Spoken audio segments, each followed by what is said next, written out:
Good evening. This is the third lesson of the chemistry one mark questions. So today I go for there are different types of the questions.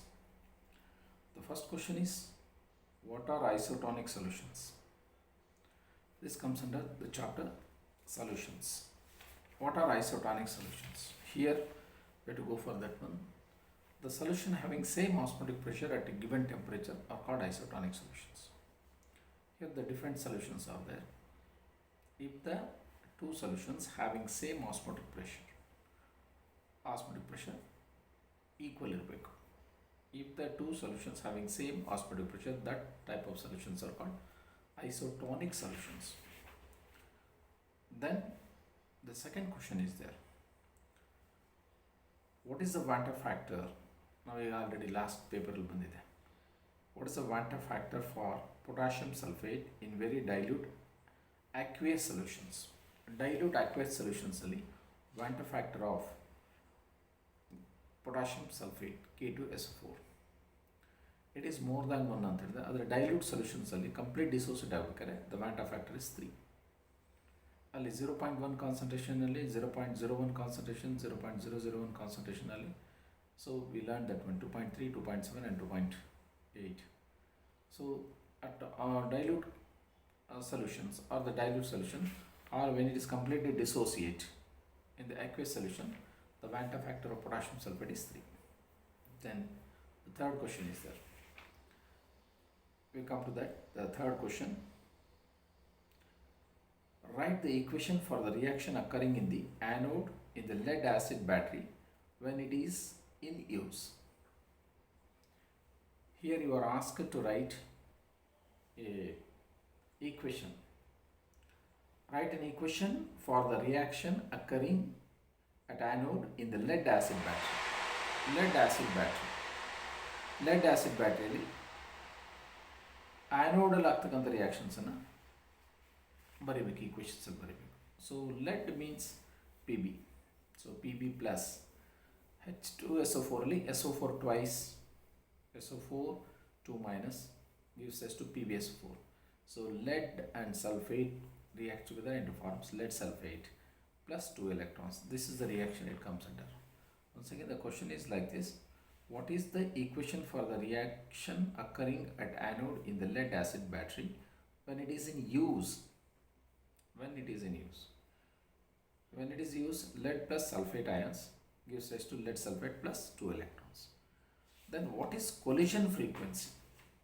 What is collision frequency?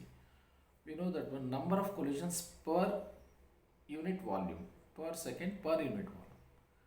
Collision frequency means number of collisions per second per unit volume of the reaction mixture is called collision frequency. How many collisions will take place in the limited time and then that second and limited volume. Once again I repeat, it is the number of collisions per second per unit volume of the reaction mixture is called collision frequency. Again come to the another one. State Hardy and Schulz rule. Hardy and Schulz rule ನೋಡಿದಾಗ this is a exam oriented question. In this one what we are going to learn, ಇದರಲ್ಲಿ ಏನನ್ನು ನಾವು learn ಮಾಡ್ತೀವಿ, higher the valence of active ion more will be the precipitating power. Hardy and Schulz rule, it only tells about the precipitation power. How it is, hardly the valence of active ion. Hardly the valence of active ion, more will be the precipitating power. Higher the value valence of the active ion, more will be the precipitating power. ಇನ್ನೊಂದ್ಸರಿ ಅರ್ಥ ಮಾಡ್ಕೊಳ್ಳಿ ಇದನ್ನು. Higher the valency of the active ion valency ಜಾಸ್ತಿ ಆದಷ್ಟು precipitating power ಜಾಸ್ತಿ ಆಗುತ್ತೆ. This is called as Hardy and Schulz rule. How do the precipitations form? Then come to that one. The another question. This is sixth question. Once again I repeat all the earlier questions. Isotonic solutions, the points and Vanta factor. Then the reaction of the lead acid battery and the collision frequency. The fifth one is Hardy and Schulze. Hardy and Schulze, it is mainly on the formation of the precipitate. Higher the valence of an atom, higher the valence of an active ion, then the more is the precipitation. Then come to that sixth one. Which type of the ore is concentrated by froth flotation process? So the different processes are there. Ali concentration process ali we have to learn some few examples, and in the refining also we have to learn some other metals. ಇವೆರಡನ್ನು ನಾವು compare ಮಾಡ್ಕೊಂಡು ಹೋಗಬೇಕು. ಯಾವ್ದಾದ್ರು ಒಂದು questions definite ಇರುತ್ತೆ. Concentration ಪ್ರೊಸೆಸಲ್ಲಿ ಕೇಳ್ಬೋದು ಅಥವಾ ರಿಫೈನಿಂಗ್ ಪ್ರೊಸೆಸಲ್ಲಿ ಕೇಳ್ಬೋದು. ಅದನ್ನು ನಾವು ಲೀಸ್ಟ್ ಮಾಡ್ಕೊಂಡಿದ್ದೀವಿ. Again you are getting the same type of the questions in the metallurgy chapter. What type of the concentration by froth flotation process? What is the meaning of froth? Froth ಅಂದರೆ ನೊರೆ ಹೇಗೆ ಬರುತ್ತೆ ಅಲ್ಲಿ? ನೊರೆ ಬಂದಾಗಲ್ಲಿ we have to add some other the soap solutions or which form the froth. ಆ ನೊರೆ ಬರ್ತಕ್ಕಂಥ ವಸ್ತುವನ್ನು ಅದ್ರಲ್ಲಿ ಹಾಕಬೇಕು. ಆ ನೊರೆ ಬರುವಂಥ ಅದರಲ್ಲಿ ವಸ್ತುವನ್ನು ಹಾಕಿದಾಗ ಅದೇನಾಗುತ್ತೆ, ನೊರೆ ಫಾರ್ಮ್ ಆಗುತ್ತೆ. ಆ ನೊರೆಯಲ್ಲಿ ಮೆಟಲ್ಸ್ ಹೋಗಬೇಕು. ಅಂಥ ಮೆಟಲ್ಸನ್ನು ನಾವಿಲ್ಲಿ ಫ್ರಾತ್ ಪ್ರೊಡಕ್ಷನ್ ಪ್ರೊಸೆಸ್ಸಲ್ಲಿ ಮಾಡ್ತೀವಿ. ಇಲ್ಲಿ ಯಾವುದಪ್ಪ ಅಂದರೆ ಬಹಳ ಲೈಟಾಗಿರಬೇಕು. ಸಲ್ಫೈಡ್ ಓರ್ಸ್. ಈ ಸಲ್ಫೈಡ್ ಓರ್ಸು ಲೈಟಾಗಿದ್ದಾಗ ಅವೇನಾಗುತ್ತೆ, ಆ ಫ್ರಾತಲ್ಲೇ ಮೇಲ್ಗಡೆ ಬರುತ್ತೆ. ಸೊ ಸಲ್ಫೈಡ್ ಓರ್ಸಲ್ಲಿ ಹಾಕ್ಬೇಕಾದ್ರೆ ಏನಾಗುತ್ತೆ, we have to put pine oil. ಆ ಪೈನ್ ಆಯಿಲ್ ಹಾಕ್ಬಿಟ್ಟು logging of the logging of the wood logging ನಾವು ಚೇರ್ ಮಾಡ್ತಾ ಹೋದಾಗ ಏನಾಗುತ್ತೆ, ಇಟ್ ಫಾರ್ಮ್ಸ್ ದಿ ಫ್ರಾತ್. ಆ ಫ್ರಾತಲ್ಲಿ ಏನಾಗ್ತಾ ಹೋಗುತ್ತೆ, ಸಲ್ಫೈಡ್ ಓರ್ಸು ಮೇಲೆ ಬರ್ತಾ ಇರುತ್ತೆ. Because they are very light density property. ಇದಾದಮೇಲೆ ನಮಗೆ 7ನೇ question, 7th question. Noble gases are very low boiling point. Why? Noble gases are very low boiling point. helium, neon, argon, krypton, xenon, radon. So here the noble gases are very weak or low boiling point because due to the weak dispersion force between their atoms. If the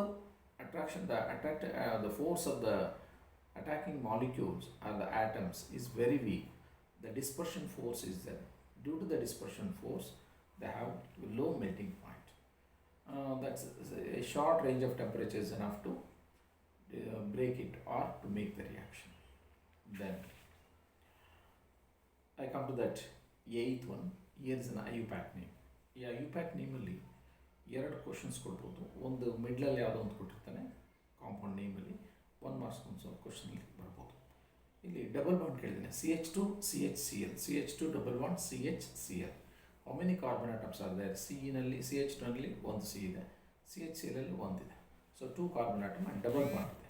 ಎರಡನ್ನು ನೋಡಿದ್ರೆ ನಮಗೇನಾಗುತ್ತೆ, ethene, chlorine ಲಾಸ್ಟಲ್ಲಿದೆ, chloro ethene. So this is the one compound. ಇದರಲ್ಲಿ ನಮಗೆ ಐಸೋಮರ್ಸಲ್ಲಿ ಕೇಳ್ಬೋದು ಅಥವಾ ಬೇರೆ ಬೇರೆ ಕಾಂಪೌಂಡ್ಸಲ್ಲಿ IUPACಲ್ಲಿ ಬರ್ಬೋದು. What is an oxidising agent used in Etard reactions? Etard ರಿಯಾಕ್ಷನ್ಸಲ್ಲಿ ಯಾವುದು ಆಕ್ಸಿಡೈಸಿಂಗ್ ಏಜೆಂಟಾಗಿ ಯೂಸ್ ಮಾಡ್ತೀವಿ? ಅಲ್ಲಿ ಆಕ್ಸಿಡೈಸಿಂಗ್ ಏಜೆಂಟ್ ಅಂದ್ರೇನು? It reacts with oxygen to form oxides. Reducing agent ಏನು? It removes the oxygen from the metal. ಎರಡು ಕಂಟೆಂಟ್ ಗೊತ್ತಿರಬೇಕು. So here in Etard reaction we use chromyl chloride is an oxidizing agent. And the 10th one, give an example for alpha amino acid which is basic. Alpha amino acids, first vitamin bantu, vitamin ನಲ್ಲಿ functions of vitamins bantu, ಈಗ alpha amino acid ಕೇಳಿದೆ. Alpha amino acid is lysine. Here you have to list out that some amino acids and their uses and some of the vitamins and their uses. ಇಷ್ಟನ್ನು cover ಮಾಡಿದ್ರೆ ನಮಗೆ ಈ ಪೇಪರಲ್ಲಿ ಆಗುತ್ತೆ. Then I go for completion of one paper, then I go another paper also because we have got some time. Then we'll complete the another paper also. ಇದೊಂದು model paper ನಮಗೆ questions ಹೇಗೆ ಬರ್ತದೆ, ನೀವು 1 ಮಾರ್ಕ್ಸನ್ನು ಫಸ್ಟು ಎಲ್ಲರೂ ಕೂಡ ರೆಡಿಯಾಗಿ definitely will ಕೊಟ್ಟು ಸ್ವಲ್ಪ ಬ್ರೇಕ್ ತೊಗೊಳ್ಳಿ, ಕಂಟಿನ್ಯೂಸ್ ಓದ್ತಾ ಹೋಗ್ಬೇಡಿ. ಒಂದು ಕಂಟಿನ್ಯೂಸ್ ಹೋದ ತಕ್ಷಣ ಅಲ್ಲೇನೋದು ಬ್ರೇಕ್ ಇರಬೇಕು. ಸೊ ಒಂದು ಪೇಪರ್ ಕಂಟಿನ್ಯೂ ಮಾಡಿದ್ವಿ. ನಾವು I tell A small incident and A story. ಯಾವುದಪ್ಪ ಅಂದರೆ, ಈಗ ನಾವು ಪೇರೆಂಟ್ಸಲ್ಲಿ ನಾವು ಹೇಗೆ ನೋಡ್ಕೊತಾ ಇದ್ದೀವಿ, ಮಕ್ಕಳು ಚೆನ್ನಾಗಿ ದುಡಿದ್ರು ಕೂಡ, ಮಕ್ಕಳು ಚೆನ್ನಾಗಿ ಓದ್ತಾ ಇದ್ರು ಕೂಡ, ಆ ತಂದೆ ತಾಯಿಗಳು ವಯಸ್ಸಾದ್ಮೇಲೆ ಅದು ಯಾರಾದರೂ ಒಬ್ಬರಿದ್ದರೆ ಮುಗಿದೇ ಹೋಯಿತು. ಅಪ್ಪ ತೀರೋಗಿ ಅಮ್ಮ ಇದ್ದರೆ, ಅಥವಾ ಅಮ್ಮ ತೀರೋಗಿ ಅಪ್ಪ ಇದ್ದರೆ, ಅವ್ರ ಗತಿ ಅಧೋಗತಿ.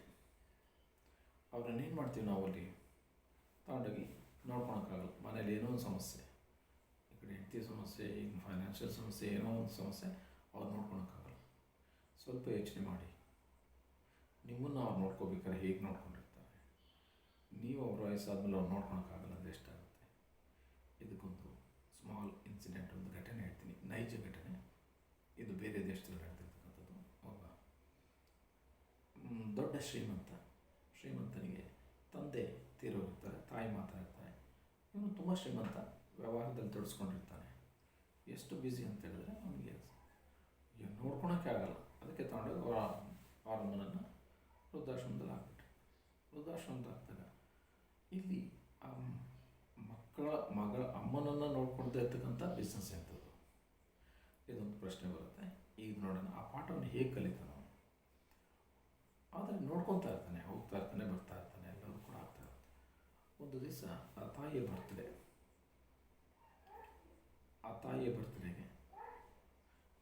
ಬರ್ತ್ಡೇಗೆ ಇವನು ಒಂದು ಫ್ಲವರ್ ಬಗ್ಗೆ ಕಳಿಸ್ಬೇಕು. ಪ್ರತಿ ಬರ್ತ್ಡೇ ಕೂಡ ಕಳಿಸ್ತಾ ಇರ್ತಾನೆ. ಒಂದು ಬರ್ತ್ಡೇ ಬರುತ್ತೆ, 2-3 ಬರ್ತ್ಡೇ ಆಗಿರುತ್ತೆ, ಇನ್ನೊಂದು ಬರ್ತ್ಡೇ ಕಳಿಸ್ಬೇಕು. ಆ ಫ್ಲೋರಿಸ್ಟ್ ಹತ್ರ ಹೋಗ್ತಾನೆ, ಆ ಫ್ಲವರ್ ಮಾರೋನ ಹತ್ರ ಬೊಕ್ಕೆ ಹತ್ರ ಕೇಳ್ತಾನೆ, ಎಷ್ಟು ಒಂದು ಬೊಕ್ಕೆ, ಒಳ್ಳೆ ಕಾಸ್ಟ್ಲಿ ಬೊಕ್ಕೆ ಕೂಡ ನಾವು ಅಮ್ಮನಿಗೆ ಕೊಡಬೇಕು, ಯಾಕಂದರೆ ನೀವು ತುಂಬ ಶ್ರೀಮಂತ ಆಗಬೇಕು, ಬೇಕಷ್ಟು ದುಡ್ಡಿದೆ, ನೋಡ್ಕೊಳಕ್ಕಾಗಲ್ಲ. ಆದರೆ ಆಯಿತು, ಎಷ್ಟು ಕೊಡೋಣ, ಕಾಸ್ಟ್ಲಿದು ಯಾವುದಿದೆ, $250 ಇದೆ. $250 ಅದು 10 days, 15 days ಹಾಗೆ ಇಡ್ಬೋದು. ಬೊಕ್ಕೆ ಹಾಗೇ ಇರುತ್ತೆ ನಿಮ್ಮ ನೆನಪಲ್ಲಿ. ಅದನ್ನೇ ಕೊಡಿ, ಸೆಲೆಕ್ಟ್ ಮಾಡಿ. ಸರಿ, ಇವತ್ತೇ ಹೋಗಿ ನಮ್ಮ ಅಮ್ಮನಿಗೆ ತಲುಪಬೇಕು. ಅವನ ಅಡ್ರೆಸ್ ಕೊಡ್ತಾನೆ. It's just 40 to 50 kilometers away from his place. ಅಲ್ಲಿದ್ದಾಗ ಸರಿ, ಅದಕ್ಕೆ ಎಷ್ಟಾಗುತ್ತೆ, ಕೊರಿಯರ್ ಚಾರ್ಜ್ ಕೊಡ್ತಾನೆ. ಇದು ಬೇಗ ಇವತ್ತೇ ಹೋಗಬೇಕು, ಎಷ್ಟು ನಿಮ್ಮ ಕೊರಿಯರಲ್ಲಿ ಒಂದು $50. ಅವನಿಗೆ ಆಯಿತು, ಇಲ್ಲ ಇವತ್ತೇ ಹೋಗ್ಬೇಕಲ್ಲ, ದುಡ್ಡು ಎಷ್ಟಾದರೂ ಪರವಾಗಿಲ್ಲ, ನೀವು ಕಳಿಸಿ ಅಂತ ಹೇಳ್ತಾರೆ. ಸರಿ ಅಂತೇಳಿ ಕೊಟ್ಬಿಟ್ಟು ಕೊರಿಯರ್ ಕೊಟ್ಟು ಬರ್ತಾನೆ. ಆದರೆ ಇವತ್ತು ಹೋಗುತ್ತೋ ಇಲ್ಲ ಅಂತ ಅವನಿಗೆ ಅನುಮಾನ. ತಿರುಗಿ ಇನ್ನೊಂದು ವಾಪಸ್ ಬರ್ತಾನೆ. ಅಂದರೆ ಕಾಳಜಿ ಇದೆ, ಪ್ರೀತಿ ಇದೆ ಅವ್ರ ಅಮ್ಮನ ಮೇಲೆ. ಆದರೆ ತಿರುಗಿ ಇನ್ನೊಂದು ಸರಿ ಬಂದು ಕೇಳ್ತಾನೆ, ಇವತ್ತೇ ಹೋಗುತ್ತಲ್ವಾ ಅಂತ. ಹೋಗುತ್ತೆ. ಹಾಗಾದ್ರೆ ಒಂದು ಕೆಲಸ ಮಾಡಿ, ನೀವು ಆ ಕೊರಿಯರ್ ಬಾಯಿಗೆ ಒಂದು ಕಾರ್ ಬುಕ್ ಮಾಡ್ಕೊಂಡು ಕೇಳಿ, ಆ ಕಾರ್ ಬಾಡಿಗೆ ನಾನೇ ಕೊಡ್ತೀನಿ. ಸರ್, ಇದು ಕಾಸ್ಟ್ಲಿ ಆಗುತ್ತಲ್ವ, $250 ನೀವು ಹೂವಿಗೆ ಕೊಟ್ಟಿದ್ದೀರ, $150-200 ನೀವು ತಿರ್ಗಿ ಬಾಡಿಗೆ ಕೊಡಬೇಕಾಗ್ತದೆ. ದುಡ್ಡೇನು ಪ್ರಾಬ್ಲಮ್ ಇಲ್ಲ, ಕೊಡ್ತೀವಿ, ತೊಗೊಂಡೋಗಿ ಅಂತ. ಸರಿ ಅಂತೇಳಿ $200 ಫಿಕ್ಸ್ ಮಾಡಿ, $250 ಫ್ಲವರ್ ಬುಕ್ಕೆ, $200 ಯಾವುದು ವೆಹಿಕಲ್ ಬಾಡಿಗೆ ಎಲ್ಲ ಕೊಟ್ಟು ಬರ್ತಾನೆ. ಕೊಟ್ಟು ಬಂದಾಗ ನಂತರ ಅದನ್ನು ಕೊಟ್ಟು ಇನ್ನೇನು ಹೋಗಿ ಬರ್ತಾ ಇರ್ತಾನೆ. ಕೆಳಗಡೆ ಒಂದು ಮಗು ಭಿಕ್ಷೆ ಬೇಡ್ತಾ ಇರುತ್ತೆ. $1 ಪ್ಲೀಸ್, $1 ಕೊಡಿ, ನನಗೊಂದು $1 ಕೊಡಿ. ಯಾಕೆ ಬೇಕು ನಿನಗೆ $1 ಹೇಳು, ನನಗೊಂದು ಹೂವು ಬೇಕು, ಇವತ್ತು ನಮ್ಮ ಅಮ್ಮನ ಬರ್ತಡೆ, ಅದಕ್ಕೆ ನನಗೊಂದು ಹೂವು ಬೇಕು ಸರ್. ಹೌದಾ, ಬಾಯಲ್ಲಿ ಕೊಡಿಸ್ತೀನಿ ಅಂತೇಳಿ ಕರ್ಕೊಂಡು ಹೋಗ್ತಾನೆ. ಒಂದು ಹೂವಕ್ಕೆ ಒಂದು ಬೊಕ್ಕೆನೇ ತೊಗೊಂಡು, ಬೇಡ ನನಗೊಂದೇ ಹೂವು ಬೇಕು. ಸರಿ, ಒಂದು ಹೂವು ತಗೋ. ಒಂದು ಹೂವಿಗೆ ಅದು $1 ಕೊಟ್ಟೆ. ಸರಿ ಅಂತ ಹೇಳಿದಾಗ, ನಿಮ್ಮಮ್ಮ ಎಲ್ಲಿದ್ದಾರೆ, ನಾನು ಡ್ರಾಪ್ ಮಾಡ್ಬೋದಾ? ಸರಿ, ಮಾಡ್ತೀನಿ. ಆಯಿತು, ಬನ್ನಿ ಅಂತ ಕರ್ಕೊಂಡು ಹೋಗ್ತಾನೆ. ಎಲ್ಲಿ ಕರ್ಕೊಂಡು ಹೋಗ್ತಾಳೆ, ಗ್ರೇವ್ ಯಾರ್ಡಿಗೆ ಕರ್ಕೊಂಡು ಹೋಗ್ತಾಳೆ, ಸ್ಮಶಾನಕ್ಕೆ ಕರ್ಕೊಂಡು ಹೋಗ್ತಾಳೆ. ಅಂದರೆ ಆ ಮಗುವಿನ ಅಮ್ಮ ಸತ್ತೋಗಿರುತ್ತೆ, ಹೆಣ್ಮಗು, ಒಂದು 8-10 ವರ್ಷ ಇರುತ್ತೆ ಮಗು. ಆ ಮಗುವಿನ ಅಮ್ಮ ಸತ್ತೋಗಿರ್ತಾರೆ. ಆ ಮಗುವಿನ ಅವತ್ತು ತಾಯಿ ಬರ್ತ್ಡೇ ತಗೊಂಡೋಗಿ ಇಟ್ಟು ಪ್ರಾರ್ಥನೆ ಮಾಡಬೇಕು, ಪ್ರೇಯರ್ ಮಾಡಬೇಕಂತೆಲ್ಲ ತಗೊಂಡೋಗಿ ಆ ಹೂವನ್ನು ಇಟ್ಟು ಪ್ರೇಯರ್ ಮಾಡ್ತಾರೆ. ಇವತ್ತು ನಾನು ಪ್ರಾರ್ಥನೆ ಮಾಡ್ತಾಯಿದ್ದೀನಿ ಅಂಥೇಳಿ ಪ್ರಾರ್ಥನೆ ಮಾಡಿದಾಗ ಇವನಿಗೆ ಶಾಕ್ ಆಗಿಬಿಡುತ್ತೆ. ಅಷ್ಟು ದೊಡ್ಡ ಶ್ರೀಮಂತ, ಇಲ್ಲೇ ನಮಗೆ 45-50 ಕಿಲೋಮೀಟ್ರು ದೂರದಲ್ಲಿ ನಮ್ಮ ಅಮ್ಮ ಇದ್ದಾಳೆ.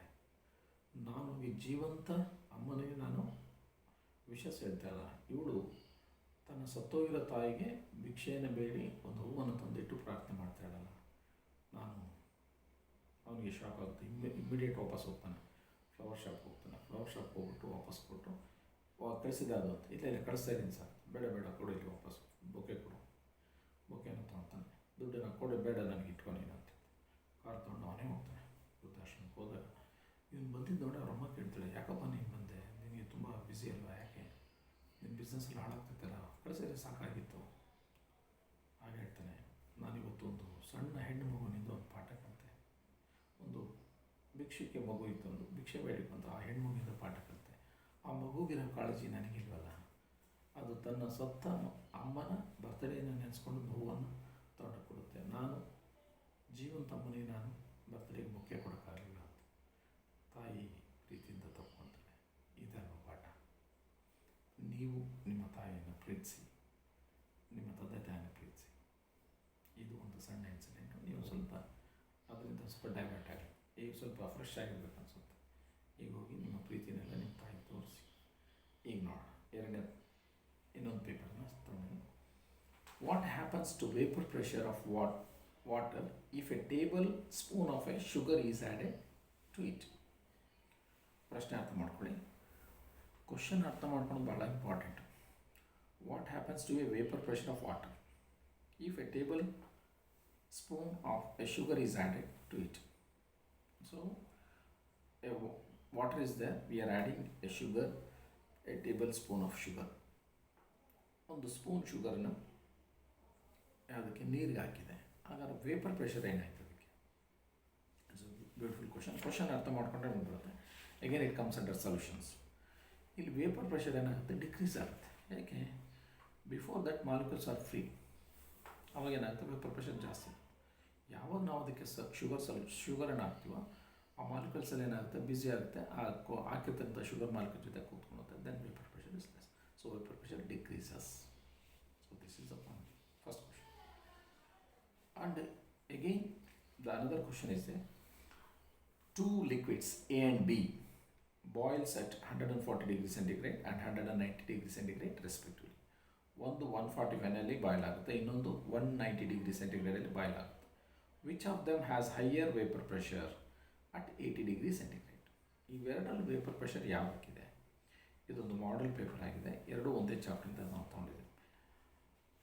ಹಾಗಾದರೆ 140 ಡಿಗ್ರಿಯಲ್ಲಿ ಒಂದು ಇಟ್ ಬಾಯ್ಲ್ ಆಗುತ್ತೆ, ಇನ್ನೊಂದು 190 ಡಿಗ್ರಿಯಲ್ಲಿ ಬಾಯ್ಲ್ ಆಗುತ್ತೆ. ಇವೆರಡರಲ್ಲಿ ಯಾವುದು ವೇಪರ್ ಪ್ರೆಷರ್ ಜಾಸ್ತಿ ಇರುತ್ತೆ? ಸೊ ಯಾವುದಕ್ಕೆ ಟೆಂಪ್ರೇಚರ್ ಕಡಿಮೆ ಇದೆ ಅದಕ್ಕೆ ವೇಪರ್ ಪ್ರೆಷರ್ ಜಾಸ್ತಿ ಇರುತ್ತೆ. ಯಾವುದು? 145ನಲ್ಲಿ ಯಾವುದು? ಮೊದಲನೇದು A has an higher vapour pressure. Temperature ಯಾವುದು ಕಡಿಮೆ ಇರುತ್ತೋ ಅದು ವೇಪರ್ ಪ್ರೆಷರ್ ಜಾಸ್ತಿ ಇರುತ್ತೆ. ಆ ಫಸ್ಟ್ ಕ್ವಶನಲ್ಲಿ ನೋಡಿದಾಗ, if you add any other sugar molecules, then the vapor pressure decreases because all the molecules involved in dissolving the atoms of sugar. Dissolving process ಆಗುತ್ತೆ. Next, state Faraday's second law. ನಾವೀಗ already first law ನೋಡಿದಾಗ ಎರಡನೇ ಪೇಪರಲ್ಲಿ first Faraday's laws ಬಂತು. First Faraday's law, amount of the substance deposited on the electrode is directly proportional to the quantity of the electricity passed through the electrolyte or passed through it. Same ಟೈಪಲ್ಲಿ ಇದರಲ್ಲಿ ಎರಡನೇ lawn ಕೂಡ ಆಗುತ್ತೆ, ನಾನು ಹೇಳಿದೆ, ಇನ್ನೊಂದು ಸರಿ ಬಂದಿದೆ. When A same quantity of electricity is passed through the different electrolytic solutions, what happens? they are connected in series. The weight of the substance produced or the amount of the substance deposited on the electrodes is directly proportional to their chemical equivalent weight. ಅಲ್ಲಿ ಬೇರೆ ಬೇರೆ ಕಂಟೈನರಲ್ಲಿ ಬೇರೆ ಬೇರೆ electrolytes ಅಂತೀವಿ, same amount of electricity pass ಮಾಡಬೇಕು. ಹಾಗಾದರೆ electrolyte ಅಂದ್ರೇನು? ನಾನು ಮೊದಲೇ ಹೇಳಿದೆ, ಎಲೆಕ್ಟ್ರೋಲಿಸಿಸಲ್ಲಿ ನೋಡಿದಾಗ ಎಲೆಕ್ಟ್ರೋಲೈಟ್, ಎಲೆಕ್ಟ್ರೋಡ್, ಎಲೆಕ್ಟ್ರೋಲಿಸಿಸ್ ಪ್ರೋಸೆಸ್. ಒಂದು ಶುಗರ್ ಸೊಲ್ಯೂಷನ್, ಇನ್ನೊಂದು ಸಾಲ್ಟ್ ಸೊಲ್ಯೂಷನ್, ಇನ್ನೊಂದು ಯಾವುದೊಂದು solution, same amount of electricity pass ಮಾಡಬೇಕು. ಎರಡು ಎಲೆಕ್ಟ್ರೋಡ್ಸ್ ಎರಡರಲ್ಲಿ ಇಡಬೇಕು. How much of electricity is going to pass through? Same amount of electricity is pass through. ಅವಾಗೇನಾಗುತ್ತೆ? That's about, it depends upon the amount of the substance deposited on the electrode is directly proportional to the chemical equivalent of the substances of the electrodes. This is the second Faraday's law. So next ನಾವು ನೋಡಿದಾಗ Faraday's first law ಮತ್ತು second law ಬರ್ತಾ ಇರುತ್ತೆ. So ಹೀಗೆ ನಾವೊಂದು 1 mark ಕ್ವಶನ್ಸನ್ನು ನಾವು ನೋಡ್ತಾ ಹೋದಾಗ ಆ 1 ಮಾರ್ಕ್ ಕಂಟೆಂಟ್ ನಮಗೆ ಈಸಿ ಆಗುತ್ತೆ. ನಿಮಗೆ ಕೊಟ್ಟಿರ್ತಕ್ಕಂಥ 10 ಕ್ವಶನ್ಸಲ್ಲಿ 8 ಕ್ವಶನ್ಸ್ ಈಸಿ ಆಗೇ ಆಗುತ್ತೆ, 2 ಕ್ವಶನ್ಸ್ ಸ್ವಲ್ಪ ಡಿಫಿಕಲ್ಟ್ ಲೆವೆಲ್ ಇರುತ್ತೆ. So in order to make easy for 8+ questions you should go for the question answers of 1 marks. ಅದೊಂದು ಇಟ್ಕೊಂಡೆ ನಾವೀಗ 1 ಮಾರ್ಕ್ ಕ್ವಶನ್ಸನ್ನು ಮಾಡ್ತಾ ಇದ್ದೀವಿ. ಇದು 3ನೇ paper. Give an example for unimolecular reactions. This is chemical kinetics. The name itself tells uni, single, molecular of reaction. ಇದರಲ್ಲಿ ನೋಡಿದಾಗ ನಾವು molecularity of reaction and order of reaction ಎರಡು ನೋಡಿದ್ವಿ. ಅಲ್ಲಿ ಎಕ್ಸಾಂಪಲ್ ಮಾತ್ರ ಹೇಳಿದ್ದಾನೆ. ಡಿಕಾಂಪೋಸಿಷನ್ ಆಫ್ ಹೈಡ್ರೋಜನ್ ಪೆರಾಕ್ಸೈಡ್, ಯಾವುದಾದ್ರು ಒಂದು ಇಟ್ಕೊಳ್ಳಿ ಅಂತ ಹೇಳಿದ್ದೀನಿ. Again we can go for the different types of the reactions. ಅಲ್ಲಿ 0 ಆರ್ಡರ್ ರಿಯಾಕ್ಷನ್ ಒಂದು ಇಟ್ಕೊಳ್ಳಿ, ಫಸ್ಟ್ ಆರ್ಡರ್ ರಿಯಾಕ್ಷನ್ ಇಟ್ಕೊಳ್ಳಿ. ಅದರಲ್ಲಿ ಮಾಲಿಕ್ಯುಲರ್ ರಿಯಾಕ್ಷನ್ ತಗೊಂಡಾಗ ಯೂನಿಮಾಲಿಕ್ಯುಲರ್ ರಿಯಾಕ್ಷನ್ಗೆ, ಬೈಮಾಲಿಕ್ಯುಲರ್, ಟ್ರೈಮಾಲಿಕ್ಯುಲರ್ಗೆ pseudo first order, and then the more than the 3 it is not possible. ಈ ಒಂದು ಕನ್ಸರ್ನ್ ಪಾಯಿಂಟ್ಸನ್ನು ಕವರ್ ಮಾಡ್ಕೊಂಡಿರಬೇಕು. ಇಲ್ಲಿ ಕೊಟ್ಟಿರೋದು ಡಿಕಾಂಪೋಸಿಷನ್ ಆಫ್ ಹೈಡ್ರೋಜನ್ ಪೆರಾಕ್ಸೈಡ್ ಒಂದನ್ನು ಮಾತ್ರ ಪಾಯಿಂಟ್ ಹೇಳಿದೆ. You have to go other examples also. Then what is Brownian movement? Brownian movement is again comes under the solutions. ಇದು ನಮಗೆ ಸೊಲ್ಯೂಷನ್ಸಲ್ಲಿ ಬರುತ್ತೆ. Colloidal particles. When the colloidal particles zigzag and rapid random and zigzag motion of colloidal particles in the colloidal solution is called as what? Brownian moment.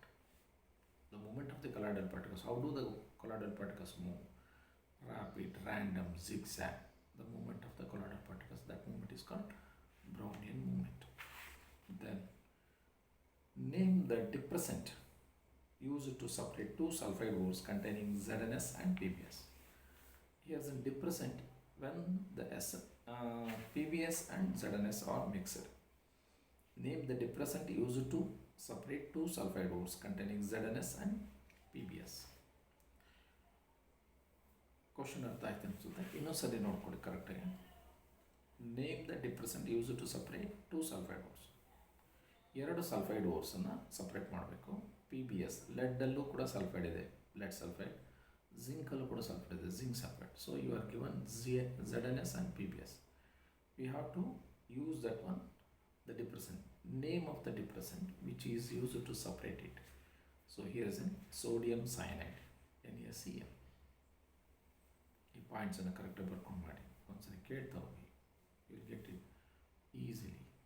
ತುಂಬ ಈಸಿಯಾಗಿ ಬರುತ್ತೆ ನಿಮಗೆ. Practice ಮಾಡ್ತಾ ಇದ್ರೆ ನಿಮಗೆ ಗೊತ್ತಾಗುತ್ತೆ. You feel enjoy the lessons, enjoy the questions. Question ಬರೋಕ್ಕೆ ಮುಂಚೆ ನೀವು ಹೇಳಬೇಕು. ಕೂತ್ಕೊಂಡು 1 ಮಾರ್ಕ್ ಕ್ವಶನ್ಸ್ ಎಲ್ಲ ಒಂದ್ಸರಿ ಮಾಡಿ ನಿಮ್ಮ ಫ್ರೆಂಡ್ಸ್ ಹತ್ರ ಮಾತಾಡ್ಕೊಳ್ಳಿ, ಅಥವಾ ಯಾರಿಲ್ಲ ನಿಮ್ಮ ಮನೇಲಿ ನೀವೇ ಕೂತ್ಕೊಳ್ಳಿ, ಕ್ವಶನ್ಸನ್ನು ಹೇಳ್ಕೊಡಿ, ಮಾತಾಡ್ಕೊಳ್ಳಿ. Go and stand in front of the mirror. Question ಹೇಳಿ ಆನ್ಸರ್ ಹೇಳಿ, ಕ್ವಶನ್ ಹೇಳಿ ಆನ್ಸರ್ ಹೇಳಿ. ಆಟೋಮೆಟಿಕ್ ಬರುತ್ತೆ. ಬೇರೆ ಏನಾದರೂ ಅಂದ್ಕೊಳ್ಳಿ. So this is the way of that. Then the 7th question is there. Write the general electronic configuration of noble gases. We know that noble gases NS2 NP6 completely filled. So NS2 NP6 is the general electronic configuration of noble gases. Then the 8th one is, what are Grignard reagent? It is a reagent. Grignard reagent, it comes whenever you learn that Grignard reagent, that is RMGX. R is alkyl group, Mg is magnesium, and X is halide. RMGX is called as a Grignard reagent. So what we can say, alkyl or aryl. You may take alkyl group or aryl group. Aryl means benzene ring. Aryl magnesium halides. Alkyl magnesium halide is also called as RMGX. Aryl magnesium halide is also called RMGX. So another way we can also give the definition. And organomagnesium halides. Organomagnesium halides. So this is the 8th question. Then the 9th one is given here. Here toluene into benzaldehyde. ಇದೊಂದು naming reactions ಬಂದಿದೆ. Dear students, I want to tell you, you have another interesting organic concept is there. All the 41 questions or 42 questions we will brought you to in the other classes. Other classes you will be completely given that 42 reactions in the simple way. then you will feel that the organic chemistry. So out of 42 questions, 42 reactions, 12 reactions are very important. You get more than 6 in that one, 6 marks in that one. So here's about toluene into benzodiazide. The process of conversion of toluene into benzodiazide by using chromyl chloride and carbon disulfide and hydrogenium ion, using hydrogenium ion. This is called Ettard's reaction. What is Ettard's reaction? The formation of benzodiazide by using toluene, using CrO2, chromyl chloride. Last reactions in chromyl chloride ಕೇಳಿದ್ದಾರೆ. In Ettard reactions, what is the reagent we use? That one, chromyl chloride. So this is the last one. I come to this one, today's lesson. So we have completed 2 papers and 1 long story, it seems, for you. ಅದನ್ನು long ಅಂದ್ಕೊಂಡ್ರು ಅಥವಾ short ಅಂದ್ಕೊಂಡ್ರು ನಿಮಗಿದೆ, but ಅದನ್ನು apply ಮಾಡ್ಕೊಳ್ಳಿ, then you get it. So I come to the last question. Mention the function of hormone insulin. What is the function of hormone insulin? It controls the metabolism of glucose in the blood. Metabolism of glucose in the blood. Blood ಅಲ್ಲಿ ಗ್ಲೂಕೋಸನ್ನು save ಮಾಡೋದೇ insulin. So if you are a diabetic person, so what happens? We are taking the insulin injections. What does it do? It controls the metabolism of glucose. Sugar level glucose ಅಲ್ಲಿ ಇಲ್ಲದೆ ಇರೋದು ಮಾಡುತ್ತೆ, control ಮಾಡ್ತಾ ಹೋಗುತ್ತೆ. So that's about the hormone insulin. So this is the 20 questions we have covered and concern areas with a short story.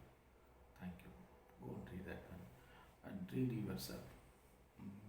Read your friends and get in touch.